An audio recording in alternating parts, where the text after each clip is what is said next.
Good evening, everybody.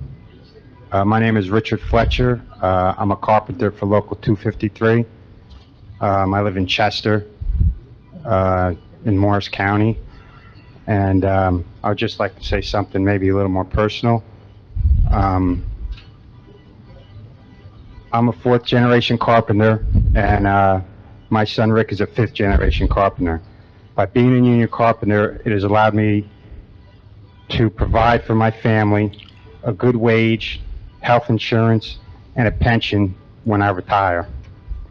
My wife is an ultrasound tech at Morris County Memorial. Because of my job as a union carpenter and my wife's job at the hospital, we were able to put my son Connor through 4 years of Fairfield University, paying for the tuition ourselves, leaving him with no debt.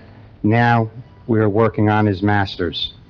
My oldest son Rick, who is a union carpenter, was waiting tables and tending bar many times 7 days a week to pay for his apartment and life bills until he got in the union.